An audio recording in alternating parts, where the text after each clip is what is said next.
ನಿನ್ನೆ ನಡೆಯತಕ್ಕಂಥ ಘಟನೆ ಐತಲ್ಲ, ಸರ್ಕಾರದ ಬೇಜವಾಬ್ದಾರಿ. ಸೇರ್ತಾರಂತ ಮೊದಲೇ ಇಂಟೆಲಿಜೆಂಟ್ ರಿಪೋರ್ಟ್ ಇತ್ತು. ಬಟ್ ಅದನ್ನ ಗ್ರೌಂಡ್ ರಿಪೋರ್ಟ್ ಹಿಡ್ಕೊಂಡು ಅದನ್ನ ಒಂದು ವ್ಯವಸ್ಥಿತವಾಗಿ ಮಾಡಿದ್ರೆ ಈ ತರ ಘಟನೆ ಆಗ್ತಾ ಇರಲಿಲ್ಲ. ಅಂದ್ರೆ ಸರ್ಕಾರನ ಒಂದು ಚಿಕ್ಕಾಗಿ ಉಳ್ಕಂತು. ಗೌರ್ಮೆಂಟ್ ಅವರು ಎಲ್ಲ ಮಜಾ ತಗೊಂತವ್ರೆ. ನಮ್ಮಪ್ಪ ಅಮ್ಮನ್ಗೆ ಬೆಳಿಗ್ಗೆ 1 ಲೀಟರ್ ಹಾಲು ತಗೊಂಡ್ ಹೋಗಲ್ಲ ಯಾರು. ಇಲ್ಲಿ ಬಂದ್ಬಿಟ್ಟು ಕಪ್ಪು ನಮ್ದು ಅಂತಾರೆ. ಈ ಫಸ್ಟ್ ಆಫ್ ಆಲ್ ಬ್ಯಾನ್ ಮಾಡ್ಬೇಕು ಸರ್, IPL ಬ್ಯಾನ್ ಮಾಡ್ಬೇಕು. ತಂದೆ ತಾಯಿಗಳು ಮಕ್ಕಳನ್ನ ಕಳ್ಕೊಂಡಿರೋರು ಕಣ್ಣೀರಲ್ಲಿ ಕೈ ತೊಳಿತಾ ಇದ್ದಾರೆ. ಸನ್ಮಾನ ಮತ್ತೊಂದು ಸಿಟ್ಕೊಂಡು ಮಾಡ್ಬೋದಿತ್ತು ಸರ್. ಇಷ್ಟು ಆತುರವಾಗಿ ಮಾಡಂತ ಅವಶ್ಯಕತೆ ಏನಿತ್ತು ಸರ್? 10 ಲಕ್ಷ ಇಂಪಾರ್ಟೆಂಟ್. ಅವನ ಜೀವನಕ್ಕೆ 10 ಲಕ್ಷ ಅಷ್ಟೇನೆ ಬೆಲೆ. 18 ವರ್ಷದ ಬಳಿಕ RCB IPL ಕಪ್ ಅನ್ನ ಗೆದ್ದು ಅದಕ್ಕೆ ಸಂಬಂಧಪಟ್ಟಂತೆ ಸನ್ಮಾನ ಕಾರ್ಯಕ್ರಮ ಮತ್ತೆ ಅಭಿನಂದನಾ ಸಮಾರಂಭವನ್ನು ಕೂಡ ಇಟ್ಟಿತ್ತು. ಸನ್ಮಾನ ಕಾರ್ಯಕ್ರಮವನ್ನ ವಿಧಾನಸೌಧದಲ್ಲಿ ಇಟ್ಟರೆ ಅಭಿನಂದನಾ ಸಮಾರಂಭವನ್ನ ಚಿನ್ನಸ್ವಾಮಿ ಸ್ಟೇಡಿಯಂ ಅಲ್ಲಿ ಅರೇಂಜ್ ಮಾಡಿದ್ರು. ಆದ್ರೆ ದೊಡ್ಡ ದುರಂತವೇ ನಡೆದು ಹೋಗಿದೆ. ಅಲ್ಲಿ ಏಕಾಏಕಿ ಒಂದು ನುಗ್ಗಿದ ಪರಿಣಾಮವಾಗಿ ಅಭಿಮಾನಿಗಳು ಸ್ಟೇಡಿಯಂ ಒಳಗಡೆ ನುಗ್ಗಿದ ಪರಿಣಾಮವಾಗಿ ಕಾಲ್ ತುಣಿತಕ್ಕೆ 11 ಮಂದಿ ಮೃತಪಟ್ಟಿದ್ರು. ಇದು ಒಂದ್ ರೀತಿಯಾಗಿ RCB ಸಂಭ್ರಮದ ಜೊತೆಗೆ ಸೂತಕದ ಛಾಯೆಗೂ ಕೂಡ ಮಾರ್ಪಟ್ಟಿತ್ತು. ಇದು ಸರ್ಕಾರದ ನಿರ್ಲಕ್ಷ್ಯ ಅಂತ ಹೇಳಿ ಸಾಕಷ್ಟು ಜನರು ಕೂಡ ಮಾತನಾಡ್ತಿದ್ದಾರೆ. ಜೊತೆಗೆ ಒಂದಿಷ್ಟು ಸೂಕ್ತ ಭದ್ರತೆಯನ್ನ ವಹಿಸ್ಬೇಕಿತ್ತು ಅಂತ ಹೇಳಿ ಸಾರ್ವಜನಿಕರು ಕೂಡ ಮಾತಾಡ್ತಿದ್ದಾರೆ. ಬನ್ನಿ ಅವ್ರನ್ನೇ ಮಾತಾಡ್ಸ್ಕೊಂಡ್ ಬರೋಣ. ಅಲ್ಲ, ದೊಡ್ಡ ಜಾಗ ಪ್ಯಾಲೇಸ್ ಗ್ರೌಂಡ್ ಇದೆ, ಅಲ್ಲಿ ಮಾಡ್ಬೋದಾಗಿತ್ತು. ಇಲ್ಲ ಅದಕ್ಕಿಂತ ದೊಡ್ಡ ಜಾಗ ಅಂದ್ರೆ ಎಲೆಕ್ಟ್ರಾನಿಕ್ ಸಿಟಿ ಇದೆ, ಅಲ್ಲಿ ಮಾಡ್ಬೋದಾಗಿತ್ತು. ಇದು ಜಾಗ ನೋಡ್ರೆ ಅವರೇ ಇಲ್ಲಿ ಓಡಾಡಕ್ ಆಗಲ್ಲ. ಇಲ್ಲಿರೋರು ಆಚೆ ಬಂದ್ರೆ ಇಲ್ಲಿ ಎಲ್ಲ ನಿಲ್ಸ್ಬಿಡ್ತಾರೆ. ಅಂತದ್ರಲ್ಲಿ ಅಂತ ಕಪ್ಪು IPL ತಂದಿರೋ ಕಪ್ನ ಇಲ್ಲಿ ಶೋ ಮಾಡ್ತೀನಿ ಅಂದ್ರೆ ಆಗುತ್ತಾ ಜಾಗ? ನೋಡಿ ಎಲ್ಲ ಹಾಳಾಯ್ತು. ಇವಾಗ 11 ಜನ ಸಾವು. ಅವ್ರು ಯಾರೋ ಒಬ್ಬ ಮಗನ್ ಕಳ್ಕೊಂಡವ್ರೆ. ನನ್ಗೂ ಒಬ್ಬ ಮಗ ಅವನೇ. ಬೇಜಾರಾಗುತ್ತೆ. 22 ವರ್ಷ ಅವ್ನ್ ಸಾಕಿಬೇಕಂದ್ರೆ ಎಷ್ಟ್ ಕಷ್ಟ ಇರೋದಲ್ಲ. ಈ ಫಸ್ಟ್ ಆಫ್ ಆಲ್ ಬ್ಯಾನ್ ಮಾಡ್ಬೇಕು ಸರ್, IPL ಬ್ಯಾನ್ ಮಾಡ್ಬೇಕು. IPL ಅಲ್ಲಿ ಎಲ್ಲ ಕಾಸು ಮಾಡಕ್ಕೆ ಒಂದು IPL ಮಾಡ್ಕೊಂಡವ್ರೆ ಅಷ್ಟೇ. ಫಸ್ಟ್ ಅದನ್ನ ಬಂದ್ ಮಾಡ್ಬೇಕು. ಇವರು ಗೌರ್ಮೆಂಟ್ ಅವರು ಎಲ್ಲ ಮಜಾ ತಗೊಂತವ್ರೆ. ಇವರೆಲ್ಲ ಮಜಾನೇ ತಗೊಂತಾ ಇರೋದು. ನಾವೆಲ್ಲ ಮಿಡಿಲ್ ಕ್ಲಾಸ್ ಹುಷಾರಾಗಿರ್ಬೇಕು. ಜನಗಳು ಫಸ್ಟ್ ಆಫ್ ಆಲ್ ಬುದ್ಧಿ ಇರ್ಬೇಕು. ನಾವು ನಮ್ಮಪ್ಪ ಅಮ್ಮನ್ಗೆ ಬೆಳಿಗ್ಗೆ 1 ಲೀಟರ್ ಹಾಲು ತಗೊಂಡ್ ಹೋಗಲ್ಲ ಯಾರು. ಇಲ್ಲಿ ಬಂದ್ಬಿಟ್ಟು ಕಪ್ಪು ನಮ್ದು ಅಂತಾರೆ. ಮಿಡಿಲ್ ಕ್ಲಾಸ್ಗೆ ಏನ್ ಬೇಕಾಗಿರೋದು ಇವಾಗ? ಇದಲ್ಲಿ ಒಳ್ಳೇದೇ ಇಲ್ಲ ಸರ್. ಇವಾಗ ಒಳ್ಳೇದೇ ಇಲ್ಲ. ಫಸ್ಟ್ ಆಫ್ ಆಲ್ ಒಳ್ಳೇದ್ ಬೇಕು. ಮನುಷ್ಯನ್ಗೆ ಒಳ್ಳೇದಿರ್ಬೇಕು, ಒಳ್ಳೆ ಗುಣಗಳು ಹೇಳ್ಕೊಡ್ಬೇಕು. ಬರೀ ತಿತ್ತೋಗಿರೋದೆ ಅಲ್ವಾ? ಅಪ್ಪ ಅಮ್ಮ ಎಷ್ಟ್ ಕಷ್ಟ ಬಿದ್ದಿರ್ತಾರೆ. ಬೇಜಾರಾಗ್ಬಿಡುತ್ತೆ. ಇವಾಗ ನಾನು ಹೇಳಿ ಯೋಚನೆ ಮಾಡಿ, ಅಲ್ಲಿರೋ ಮೆಟ್ಲಲ್ಲಿ 20 ಜನ ಕುತ್ಕೊಂಡ್ಬಿಟ್ರು ಫುಲ್ ಆಗ್ಬಿಡ್ತದೆ. ಎಕ್ಸಾಂಪಲ್ ಇಲ್ಲೇ ಯೋಚನೆ ಮಾಡಿ, ಅಲ್ಲಿ ಗಂಟ ಹೋಗೋದ್ ಬೇಡ, ಇಲ್ಲೇ ಅಲ್ವಾ? ಅಂಥದ್ದಲ್ಲಿ ಇಲ್ಲಿಂದ ಅಲ್ಲೆಲ್ಲ ಕುತ್ಕೊಂಡವ್ರೆ. ಟಿವಿ ನೋಡಿದ್ರಿ, ನಿಮ್ ಟಿವಿಲ ಚಾನಲ್ ನೋಡಿದ್ರಿ, ಇಲ್ಲೆಲ್ಲ ಕುತ್ಕೊಂಡು ಬಿಟ್ರೆ ವಿಧಾನಸೌಧ ಮೇಲೆ ಕುತ್ಕೊಂಡ್ಬಿಡ್ತಾರೆ. ಅಲ್ಲ, ನಾನು ಹೇಳೋದು ಇಷ್ಟು ತಿಳುವಳಿಕೆ ಇಲ್ವಾ? ಇಲ್ಲಿರೋ ಕಾರ್ ಡ್ರೈವರ್ ಇದಾರೆ ಗೊತ್ತಾ? MLA MP ಗಳು ಡ್ರೈವರು, ಅವ್ರು ಕೇಳಿದ್ರೆ ಹೇಳ್ಬಿಡ್ತಾರೆ ಇಲ್ಲಿ ಮಾಡ್ಬೇಕಾ ಬೇಡವಾ ಅಂತ. ಅವ್ರು ಕೇಳದ್ ಬೇಡ. ಯಾರೋ ಮೇಲ್ಗಡೆ ಕುತ್ಕೊಂಡವ್ರಲ್ಲ ಅವ್ರು ಕೇಳದ್ ಬೇಡ. ಸರ್ಕಾರ ಕೆಲ್ಸ, ದೇವರ ಕೆಲ್ಸ ಅವ್ರು ಕೇಳದ್ ಬೇಡ. ಈ ಕಾರ್ ಓಡಿಸ್ತಾರ ನೋಡಿ, ಅವ್ರು ಕೆಳಗಡೆ ಇರೋರು. ಇಲ್ಲಿ ಮೇಲೆ ಕೆಳಗಡೆ ಒಬ್ರು, ಮೇಲ್ಗಡೆ ಒಬ್ರು, ಮೇಲ್ಗಡೆ ಒಬ್ರು ಇದಾರೆ. ಅಲ್ಲಿ ಹಂಗಿರ್ಬಾರ್ದು. ಎಲ್ಲ ಒಂದೇ ಇರ್ಬೇಕು. ಇಲ್ಲಿ ಎಲ್ಲಾರು ಒಂದೇನೆ ಅಲ್ವಾ? ಅದು ಪ್ರಾಬ್ಲಮ್ ಆಯ್ತು. ಬೇಜಾರಾಯ್ತು. ನಿಜ ಹೇಳ್ತೀನಿ, ನಾನು ಊಟ ಮಾಡಕ್ಕೂ ಮನ್ಸ್ ಬಂದಿಲ್ಲ ಅನ್ಕೊಳ್ಳಿ. ನಮ್ಮನೇಲಿ ಯಾರು ಆಗಿದ್ರೆ ಊಟ ಮಾಡ್ಕೊಂಡು ನೆಮ್ಮದಿ ಮಲ್ಗಕ್ಕಾಗತ್ತಾ? ಅಲ್ಲ, ಇವಾಗ ಯೋಚನೆ ಮಾಡಿ, ನಾವು ಊಟ ಮಾಡಿ ಮಲ್ಕೊಂಡ್ಬಿಡ್ಬೋದು ಅನ್ಕೊಳ್ಳಿ, ಮನ್ಸ್ ಕೇಳ್ಬೇಕಲ್ಲ. ಇವಾಗ ನಮ್ಮನೇಲಿ ಯಾರೋ ಒಬ್ರು ಸತ್ತೋಗ್ಬಿಟ್ಟಿದ್ರೆ ಅಲ್ವಾ? ಅವ್ರ ಯಾರೋ ಒಬ್ಬ ಮಗ, ಅವ್ನು ಎಷ್ಟೋ ಕೋಟಿ ಮಾಡಿಟ್ಟವನಂತ ಮಗನ್ಗೋಸ್ಕರ ಕಷ್ಟ ಬಿದ್ದೆ. ಇವಾಗ ಮಗನೇ ಇಲ್ಲ. ಅವ್ನ ಹೇಳ್ತಾನೆ ಮಗನೇ ಇಲ್ಲ, ನನಗೆ ಹಿಡ್ಕೊಂಡು ಏನ್ ಮಾಡ್ತೇನೆ, 100 ಕೋಟಿ ಆಸ್ತಿ ಮಾಡಿ ನೋಡ್ತಾ ಇದ್ದೇನೆ ಬೆಳಗ್ಗೆಯಿಂದ ಅದೇ ಕೆಲ್ಸ. ಬೇಜಾರಾಗ್ಬಿಡುತ್ತೆ. ಅವ್ರಿಗೆ ತಿಳುವಳಿಕೆ ಫಸ್ಟ್ ಆಫ್ ಆಲ್ ಇಲ್ಲಿರೋರೆಲ್ಲ ಇಲ್ಲಿಗೆ ಬರ್ಬೇಕು, ಇಲ್ಲಿರೋರೆಲ್ಲ ಅಲ್ಲಿಗೆ ಹೋಗ್ಬೇಕು. ಅರ್ಥ ಆಯ್ತಾ? ಇಲ್ಲಿರೋರು ಎಲ್ಲಿ ಹೋಗ್ಬಿಟ್ರೆ ಸರಿ ಇರೋದೆ. ಫಸ್ಟ್ ಕಿರಣ್ ರಾವ್ ಅಂತ ಬೇಜಾರ್ ಸರ್.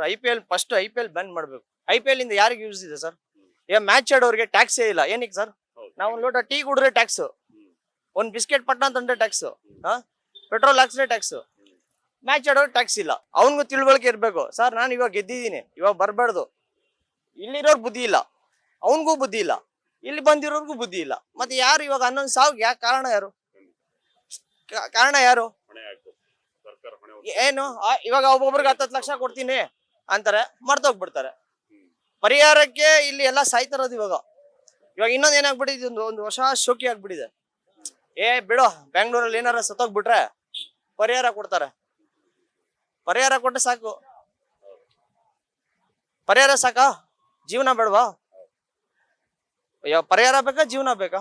ನಮ್ಗ್ ಗೊತ್ತಿರಂಗ್ ಜೀವನ ಬೇಕು, ಬಾಳಿ ಬದುಕಕ್ಕೆ ಜೀವನ ಬೇಕು, ಪರಿಹಾರ ಬೇಕು.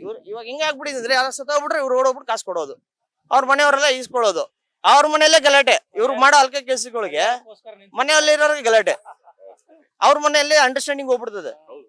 ಆ ಕಾಸು ಬಂದಿಸ ಅವ್ರ ಲೈಫಲ್ಲಿ ನೋಡಿರಲ್ಲ, ಆ ಕಾಸು 10 ಲಕ್ಷ ನೋಡಿರಲ್ಲ, ಬಂದಿಸನ ಅವರು ಚೇಂಜ್ ಆಗ್ಬಿಡ್ತಾರೆ. ಮನೇಲಿ ಇರೋರು ಕಿತ್ತಾಡ್ಬಿಡ್ತಾರೆ, ಇವ್ರು ಆರಾಮಾಗಿ ಕೂತಿರ್ತಾರೆ.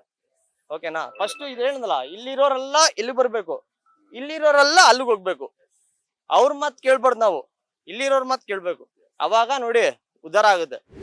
ಸರ ಇದು ಏನಂತಂದ್ರೆ IPL ಗೆದ್ದಿರೋದು ನಮ್ಮ ರಾಜ್ಯಕ್ಕೆ ಖುಷಿ ತಂದಿರ್ತಕ್ಕಂಥ ವಿಷಯ. ನಿನ್ನೆ ನಡೆದಿರ್ತಕ್ಕಂಥ ಘಟನೆ ಐತಲ್ಲ, ಸರ್ಕಾರದ ಬೇಜವಾಬ್ದಾರಿ ಮತ್ತು ಗೃಹ ಸಚಿವರು ಅದಕ್ಕೆ ಸಂಬಂಧಪಟ್ಟ ಕಮಿಷನರ್ಗೆ ಹೇಳಿ ಬೇಕಾದಂತ ವ್ಯವಸ್ಥೆಗಳನ್ನ ಮಾಡಿ ಪೊಲೀಸ್ ಪ್ರೊಟೆಕ್ಷನ್ ಸ್ವಲ್ಪ ಜಾಸ್ತಿ ಮಾಡಿ ಇಟ್ಟಿದ್ರೆ ಈ ತರ ಅನಾಹುತಗಳು ಆಗ್ತಾ ಇರ್ಲಿಲ್ಲ. ಈಗ ಅವ್ರ ತಂದೆ ತಾಯಿಗಳು ಅವ್ರ ಮಕ್ಕಳನ್ನ ಕಳ್ಕೊಂಡಿರೋರು ಕಣ್ಣೀರಲ್ಲಿ ಕೈ ತೊಳಿತಾ ಇದ್ದಾರೆ. ಅವ್ರಿಗೆ ಸೂಕ್ತ ಪರಿಹಾರ ಕೊಡ್ಬೇಕು ಸರ್ಕಾರದವರು. ಇಲ್ಲ ಅಂದ್ರೆ ಇವರು ಸುಮ್ಮನೆ ಸರ್ಕಾರ ನಮ್ಮ ರಾಜ್ಯಕ್ಕೆ ಭಾರಿ ಹಾನಿಕರ ಒಂದು ನೋಡಿ, ಒಂದೇ ದಿನದಲ್ಲಿ ವ್ಯವಸ್ಥೆ ಹ್ಞೂ ಸರ್ ಮಾಡ್ಲಿಕ್ಕೆ ಆಗ್ಲಿಲ್ಲ ಅಂದ್ರೆ ಸರ್ಕಾರ ಏನ್ ಮಾಡುತ್ತೆ, ಬೇರೆ ಏನ್ ಮಾಡ್ತಿದೆ ನೋಡಿ. ಈ ತರ ತರಾತುರಿಯಲ್ಲಿ ಮಾಡ್ತಕ್ಕಂಥದ್ದು ವ್ಯವಸ್ಥೆಗಳು ಸರಿಯಾಗಿ ಮಾಡಿದ್ರೆ ಸರಿಯಾಗಿ ಮಾಡಿ ಸನ್ಮಾನ ಮತ್ತೊಂದು ಸಿಟ್ಕೊಂಡು ಮಾಡ್ಬೋದಿತ್ತು ಸರ್, ಮಾಡ್ಬೋದಿತ್ತು. ಮಾಡ್ಬೋದಿತ್ತು. ಏಕಾಏಕಿ ಜನ ಬರ್ತಾರೆ ಗೊತ್ತಿತ್ತು. ಹೇಳಿದ್ರೆ ಕ್ರಿಕೆಟ್ ಅನ್ನೋದು ಸ್ವಲ್ಪ ಮಟ್ಟಿಗೆ ಈಗ ಬಹಳ ಜಾಸ್ತಿ. ಅದನ್ನ ಸರ್ಕಾರ ಸ್ವಲ್ಪ ಸೂಕ್ತ ವ್ಯವಸ್ಥೆ ಮಾಡ್ಬೇಕಾಯ್ತು ಸರ್, ಮಾಡ್ಬೇಕಾಯ್ತು. ಹೌದು, ಸನ್ಮಾನ ಮತ್ತೊಂದೇನು ನಡ್ಕೋಬೇಕು ಸರ್, ಖುಷಿ ತಂದಿದೆ, ನಮ್ಮ ರಾಜ್ಯಕ್ಕೆ ಖುಷಿ ಆಗಿದೆ, ಎಲ್ಲ ಆಗಿದೆ. ಬಟ್ ಏನದಂದ್ರೆ ಅವ್ರ ಕಾರ್ಯಕ್ರಮ ಮತ್ತೊಂದಿನ ಮಾಡ್ಬೋದಿತ್ತು. ಎಲ್ಲ ನಾವು ಪ್ರಿಪೇರ್ ಆಗಿ ಅಲ್ಲೆಲ್ಲ ವ್ಯವಸ್ಥೆ ಮಾಡ್ಕೊಂಡು ಪೊಲೀಸನ್ನ ಪೊಲೀಸನ್ನ ಹಾಕೊಂಡು ಎಲ್ಲ ಮಾಡಿದ್ರೆ ಸರಿಯಾಗಿ ಎಲ್ಲರಿಗೂ ಒಂದು ಖುಷಿ ತರ್ತಕ್ಕಂಥ. ಸರ್ ಹೇಳಿ ಅಷ್ಟೇ. ಅದೇ ಸರ್ಕಾರ ಸರಿಯಾಗಿ ಅದೇ ಕ್ರಮ ತಗೊಳ್ಳೋದಕ್ಕೆ ಈ ತರ ಎಲ್ಲ ಇದಾಗಿರೋದು. ಪೊಲೀಸ್ನವರು ಎಲ್ಲರೂ ವ್ಯವಸ್ಥೆ ಮಾಡೋ ಕೆಲಸ ಅಲ್ಲೆಲ್ಲ ಫುಲ್ ಬಂದೋಬಸ್ತ್ ಇಡ್ಬೇಕು. 2 ಕಡೆ ಇಟ್ಟಿರೋದ್ರಿಂದನ ಈ ತರ ಅನಾಹುತ ಆಗಿರೋದು.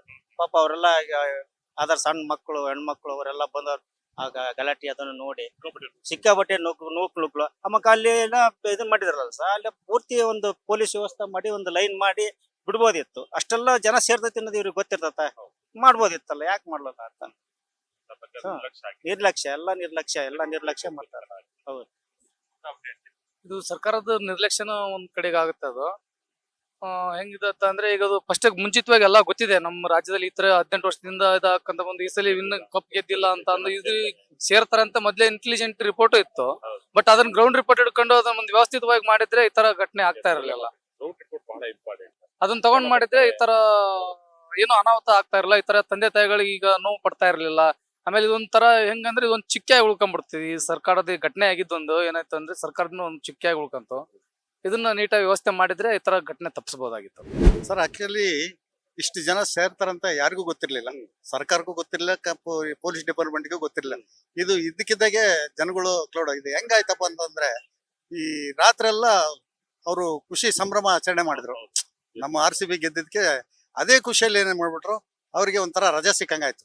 ರಜಾ ಸಿಕ್ಕಂಗಾಯ್ತ ತಕ್ಷಣ ಎಲ್ಲ ಬರೀ ಯುವತಿಯರೇ ಹೊರತು ವಯಸ್ಕರು ಯಾರು ಬಂದಿರ್ಲಿಲ್ಲ. ಅದರಿಂದ ಕ್ರೇಜಿ ಆಗ್ಬಿಡ್ತು ಅವ್ರಿಗೆ. ಕ್ರೇಜಿ ಆಗಿರೋದ್ರಿಂದ ಎಲ್ಲ ಒಂದೇ ಒಬ್ರು ನೋಡಿ. ಆಕ್ಚುಲಿ ಇಲ್ಲಿ ಏನಪ್ಪಾ ಅಂದ್ರೆ first of all HL airport ಇಂದ ಬರ್ತಾರೆ 10 ಗಂಟೆಗೆ. 10 ಗಂಟೆಯಿಂದ ಅಲ್ಲಿಂದ ಮೆರವಣಿಗೆ ಆಗುತ್ತೆ, ವಿಧಾನಸೌಧ ಬರುತ್ತೆ. ವಿಧಾನಸೌಧ ಮೆರವಣಿಗೆ ಆಗ್ಬಿಟ್ಟು ಸ್ಟೇಡಿಯಂ ಅಲ್ಲಿ ಒಂದು ಫಂಕ್ಷನ್ ಅಭಿನಂದನೆ ಸಮಾರಂಭ ಅಂತ ಹೇಳಿ ಇಟ್ಕೊಳಕಂತ ಅದು ಪ್ಲಾನ್ ಮಾಡಿದ್ರು. ಅದು ಪ್ಲಾನ್ ಪೂರ್ತಿ ಉಲ್ಟಾ ಆಗ್ಬಿಡ್ತು.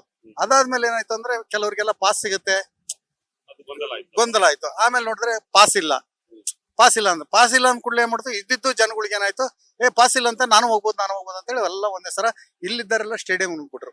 ಸ್ಟೇಡಿಯಂ ಮುಗ್ಬಿಟ್ಟು ಆಮೇಲೆ ಏನ್ ಮಾಡಿದ್ರು, ಮತ್ತೆ ರಿವರ್ಸ್ ಆಯ್ತು. ಏನ್ ರಿವರ್ಸ್ ಆಯ್ತು ಅಂದ್ರೆ ಮ್ಯಾಚ್ ಟೀಮ್ ಎಲ್ಲ ಪೂರ್ತಿ ಬಂದು ಮತ್ತೆ ವಿಧಾನಸೌಧ ಮುಂದೆ ಸನ್ಮಾನ ಕಾರ್ಯಕ್ರಮ ಇಟ್ಕೊಳ್ಬೇಕು ಅಂತ.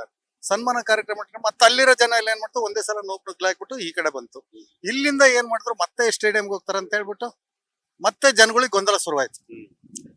ಆ ಮಳೆ ಬರೋದಕ್ಕೂ ಜನಗಳು ಇಲ್ಲಿ ಸನ್ಮಾನ ಮಾಡ್ಲಿಕ್ಕೆ ಯಾರಿಗೂ ಅವಕಾಶನೇ ಸಿಗ್ಲಿಲ್ಲ. ಒಬ್ರಿಗೂ ಇಬ್ರಿಗೂ ಮಾಡಿದ್ರು. ಅದು ಮತ್ತೆ ರೋಡ್ ಶೋದಲ್ಲಿ ಹೋಗ್ಬೇಕಂತ ಹೇಳಿದ್ರು, ರೋಡ್ ಶೋದಲ್ಲಿ ಹೋಗಕ್ ಆಗ್ಲಿಲ್ಲ.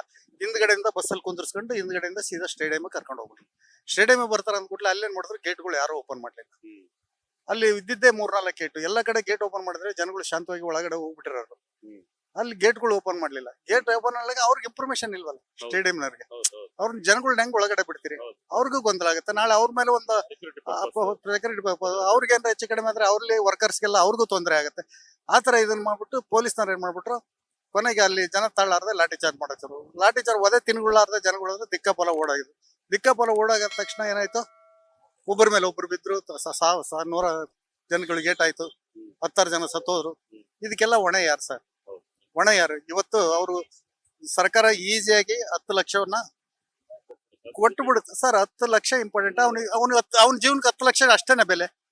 10 ಲಕ್ಷನೇ ಅವ್ನ ಜೀವನಕ್ಕೆ ಬೆಲೆ ಇರೋದು. ಅವನಿದ್ರೆ 1000 ಕೋಟಿ ಸಂಪಾದನೆ ಎಷ್ಟೋ ಮಾಡ್ಬೋದು. ಇವತ್ತು ಅವ್ರ ತಂದೆ ತಾಯಿಗಳಿಗೆ ದುಃಖ ತುಂಬೋ ಪರಿಸ್ಥಿತಿ ಯಾರು, ಆ ಕಷ್ಟ ದೇವ್ರು ಯಾರಿಗೂ ಕೊಡೋದು ಬೇಡ. ಅದನ್ನ ಇವ್ರು ಬೆರಗ್ಸಕ್ ಆಗತ್ತಾ? ಸರ್ಕಾರ ಆಗ್ಲಿ, ಒಬ್ಬ ನಾರ್ಮಲ್ ಮನುಷ್ಯನ ಅವ್ರ ದುಃಖ ನಾವು ತುಂಬಕ್ಕಾಗತ್ತಾ? ಸಾತಿನ ಹೇಳ್ಬೋದೇ ಹೊರತು ಅವ್ರ ಕಷ್ಟಕ್ಕೆ ನಾವು ಭಾಗಿಯಾಗಕ್ಕಾಗಲ್ಲ. ಅವ್ರ ಕಷ್ಟ ಅವರೇ ನುಂಗ್ಬೇಕೇ ಹೊರತು, ಅವ್ರ ದೇವ್ರು ಅವ್ರಿಗೆ ಶಕ್ತಿ ಅವ್ರಿಗೆ ಕೊಡ್ಬೇಕೆ ಹೊರತು ಯಾರು ಇದನ್ನ ಮಾಡಕ್ಕಲ್ಲ. 10 ಲಕ್ಷ ಕೊಟ್ಟು ಕೈ ತೊಳ್ಕೊಂಬಿಟ್ರೆ ಆಗ್ಬಿಡುತ್ತೆ ಸರ್. ಸರ್ ಅದು ಮತ್ತೊಂದು ಸರ್, ಇಷ್ಟು ಆತರವಾಗಿ ಮಾಡಂತ ಅವಶ್ಯಕತೆ ಏನಿತ್ತು? ಫಸ್ಟ್ ಆಫ್ ಆಲ್ ಇವ್ರು ಬಿಡಿ ಸರ್, 1 ವಾರ ಬಿಟ್ಟಿದ್ರೆ ಜನಗಳು ಮನಸ್ಸಲ್ಲಿ ಶಾಂತಿ ಇರೋದು, ತಾಳ್ಮೆ ಇರೋದು. ತಾಳ್ಮೆಯಿಂದ ಬಂದು ಇಂಥವು ಎಷ್ಟೋ 100 ಫಂಕ್ಷನ್ಗಳು ವಿಧಾನಸೌಧ ಮುಂದೆ ನಡೆದಿದೆ, ಎಷ್ಟೋ ನಡೆದಿದೆ. ಆದ್ರೆ ಈ ತರ ಗೊಂದಲಮಯವಾಗಿದ್ದು ಯಾವ್ದು ಆಗಿರ್ಲಿಲ್ಲ. ಹಿಂದೆ ದೇವೇಗೌಡರು ಒಂದ್ಸಲ ಫಂಕ್ಷನ್ ಮಾಡಿದಾಗ, CM ಆದಾಗ ಇದೇ ವಿಧಾನಸೌಧ ಮುಂದೆ ಇದ್ರಷ್ಟೇ ಜನ ಸೇರಿತ್ತು. ಅವಾಗ ಮೇಲ್ಗಡೆ ವಿಧಾನಸೌಧ ಸಿಂಹದ ಕೆಳಗೆ ಹೋಗಿ ಗ್ಲಾಸ್ ಎಲ್ಲ ಓಪನ್ ಮಾಡಿ JDS ಬಾವುಟ ಎಲ್ಲ ಹಾರಿಸಿದ್ರು. ಆದ್ರೆ ಜನಗಳು ಒಂಥರ ಸುಕ್ ಕಟ್ಟದಂಗೆ ಆಯ್ತಾ ಹೊರದು ಉಸುಲ್ ಕಟ್ಟಿದ್ರು ಅವತ್ತು ಎಷ್ಟೋ ಜನ. ಅವತ್ತು ಹೆಂಗೆ ತಾಳ್ಮೆಯಿಂದ ಸರಿಯಾಗಿ ಹೋಗ್ಬಿಟ್ರು. ಆದ್ರೆ ಇವತ್ತಿನ ಪರಿಸ್ಥಿತಿ ಹಂಗಾಗಿರ್ಲಿಲ್ಲ ಸರ್. ಇವತ್ತು ಫಸ್ಟ್ ಆಫ್ ಆಲ್ ಏನಪ್ಪ ಅಂದ್ರೆ ಸೆಕ್ಯೂರಿಟಿ ಇಲ್ಲ, ಪೊಲೀಸ್ಗೆ ಇನ್ಫಾರ್ಮೇಶನ್ ಇಲ್ಲ. ಈ ಸರ್ ಇವತ್ತು ಅವ್ರವರಲ್ಲೇ ಒಂದು ಫಸ್ಟ್ ಆಫ್ ಆಲ್ ಏನಪ್ಪ ಅಂದ್ರೆ 5,000 10,000 ಜನ ಇವತ್ತು ಮೇಂಟೈನ್ ಮಾಡೋದೇ ಕಷ್ಟ.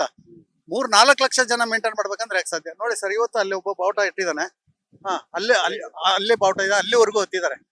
ಅಲ್ಲಿಂದ ಒಂದು 20 ಜನ ಆ ಮರದಲ್ಲಿದ್ದಾರೆ. ಅದ್ರಾಗ ಒಬ್ಬನೇನಾರ ಆಯುಧ ತಪ್ಪಿ ಕೆಳಗೆ ಬಿದ್ದಿದೆ ಅಂದ್ರೆ ಒಂದು 10 ಜನ ಇಲ್ಲಿ ಸತ್ತಿರ. ನಿನ್ನೆ ದೇವ್ರ ದೊಡ್ಡನ ಅದೇನೋ ಆಗ್ಲಿಲ್ಲ.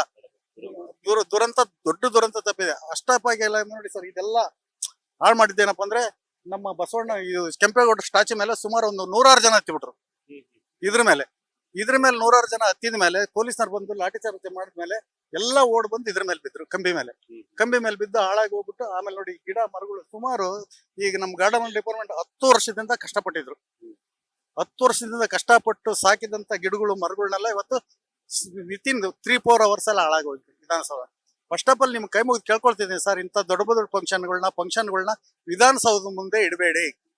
ಬೇರೆ ಕಡೆ ಪ್ಯಾಲೇಸ್ ಗ್ರೌಂಡ್ ಇದೆ, ಮತ್ತೊಂದು ಗ್ರೌಂಡ್ಗಳಿದೆ, ಕಂಠೀರವ ಸ್ಟೇಡಿಯಂ ಇದೆ.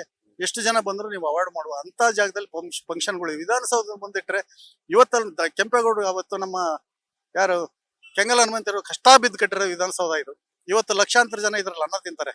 ಇಂಥ ಫಂಕ್ಷನ್ ಮಾಡ್ಕೊಳ್ಳಿಕ್ಕೆ ದಯವಿಟ್ಟು ಸರ್ಕಾರ, ಯಾವುದೇ ಸರ್ಕಾರ ಬರಲಿ, ಇಲ್ಲಿ ಅವಕಾಶ ಮಾಡಿಕೊಡ್ಬೇಡಿ. ದಯವಿಟ್ಟು ಬೇರೆ ಕಡೆ ಎಲ್ಲೇ ಪಾರ್ಕ್ ಜನಗಳಿಗೆ ಗೊಂದಲ ಆಗದಂಗೆ ಮತ್ತೊಂದು ಬೇಡ ದೊಡ್ಡ ಫೀಲ್ಡ್ಗಳಿದಾವೆ, ಆ ಫೀಲ್ಡ್ಗಳಲ್ಲಿ ಫಂಕ್ಷನ್ ಮಾಡಿ. ದಯವಿಟ್ಟು ವಿಧಾನಸೌಧ ಮುಂದೆ ಯಾವುದೇ ಫಂಕ್ಷನ್ ಮಾಡ್ಲಿಕ್ಕೆ ಅವಕಾಶ ಮಾಡಿಕೊಡ್ಬೇಡಿ ಅಂತ ತಮ್ಮಲ್ಲಿ ಕಳಕಳಿಯಿಂದ ಕೇಳ್ಕೊತಾ ಇದೀನಿ.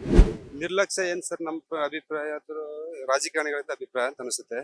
ಯಾಕಂದ್ರೆ ಇದೆಲ್ಲ ದೊಡ್ಡ ಪ್ರಮಾಣ ಜನ ಸೇರುತ್ತಂತೆ ಮೊದ್ಲೇ ಗೊತ್ತಿರುತ್ತೆ ಎಲ್ಲರಿಗೆ.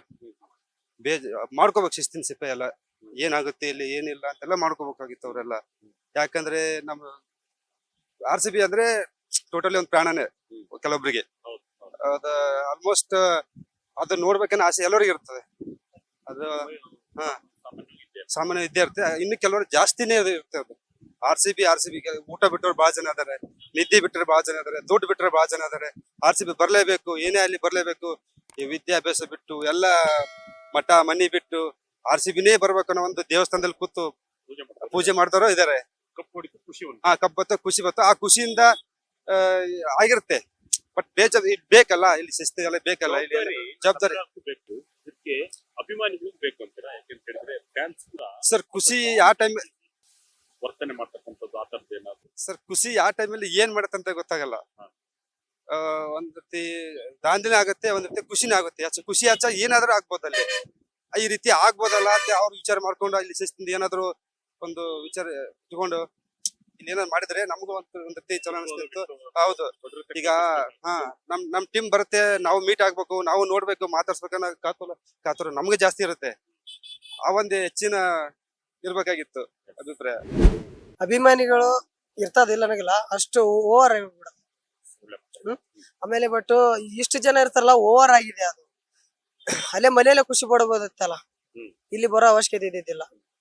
ಅಷ್ಟಕ್ಕೂ ಅವ್ನು ಕೊಯ್ಲು ನೋಡಕ್ ಬಂದಿದಾರಲ್ಲ, ಇಲ್ಲಿ ಕೊಯ್ಲು ನೋಡಕ್ ಬಂದ್ರೆ ಅವ್ರು ಕಂಡಿರಲ್ಲ, ಅಷ್ಟಕ್ಕೂ ದೂರ ನಿಂತ ನೋಡೋಗಿದಾರಲ್ಲ. ಹತ್ತಿರ ಅಂತೂ ಬರಕ್ಕಾಗಲ್ಲ, ಜಾಸ್ತಿ ಜನ ಇರ್ತಾರ. ಅಲ್ಲಿಂದ ಮನೆಯಲ್ಲಿಂದ ಬರೋದ್ ತಪ್ಪಾಗತ್ತೆ, ಅಲ್ಲೇ ನೋಡಿ ಖುಷಿ ಪಡ್ಬೋದಿತ್ತು. ಇಲ್ಲಿ ಜಾಸ್ತಿ ಜನದಿಂದ ತುಳಿತಕ್ಕೆ ಮೃತಪಟ್ಟಿದ್ದಾರೆ ಅಷ್ಟೇ. ಮನೆಯಲ್ಲೇ ಕುಂತಿದ್ರೆ ಪರವಾಗಿದ್ದಿಲ್ಲ, ಬಂದ್ಬಿಟ್ಟು ತಪ್ಪು ನಮ್ದಾಗತ್ತೆ ಅದಷ್ಟೇ. ಸರ್ಕಾರನು ಕೂಡ ಒಂದಿಷ್ಟು ಕ್ರಮಗಳನ್ನು ತೆಗೆದುಕೊಳ್ಬೇಕಿತ್ತು. ಇಷ್ಟು ಜನ ಸೇರ್ತಾರೆ ಅಂದ್ಮೇಲೆ ಒಂದಿಷ್ಟು ಅನಿರೀಕ್ಷಿತವಾಗಿ ಜನ ಬಂದಿರತಕ್ಕಂಥದ್ದು, ಇದು ಯಾವುದೇ ಎಕ್ಸ್ಪೆಕ್ಟೇಷನ್ ಇಲ್ದಲೆ ಜನ ಬಂದಿರತಕ್ಕಂಥದ್ದು. ಇದಕ್ಕೆ ಸೂಕ್ತ ವ್ಯವಸ್ಥೆಯನ್ನು ಕಲ್ಪಿಸಬೇಕಾಗಿತ್ತು. ಜೊತೆಗೆ ಅಭಿಮಾನಿಗಳು ಕೂಡ ಮನೆಯಲ್ಲೇ ಕೂತು ಕಾರ್ಯಕ್ರಮವನ್ನು ವೀಕ್ಷಣೆ ಮಾಡಬಹುದಿತ್ತು. ಇಲ್ಲಿ ಇಷ್ಟು ಜನ ಬರ್ತಕ್ಕಂಥ ಅವಶ್ಯಕತೆ ಇತ್ತ ಅನ್ನೋದನ್ನು ಕೂಡ ಪ್ರೇಕ್ಷಕರು ಪ್ರಶ್ನೆಯನ್ನ ಮಾಡ್ತಾ ಇದ್ದಾರೆ. ಕ್ಯಾಮರಾ ಪರ್ಸನ್ ತೇಜ್ ಜೊತೆ ಶಂಕರ್ನ ಹೆತ್ತೂರು, ವಿಜಯ ಕರ್ನಾಟಕ, ಬೆಂಗಳೂರು.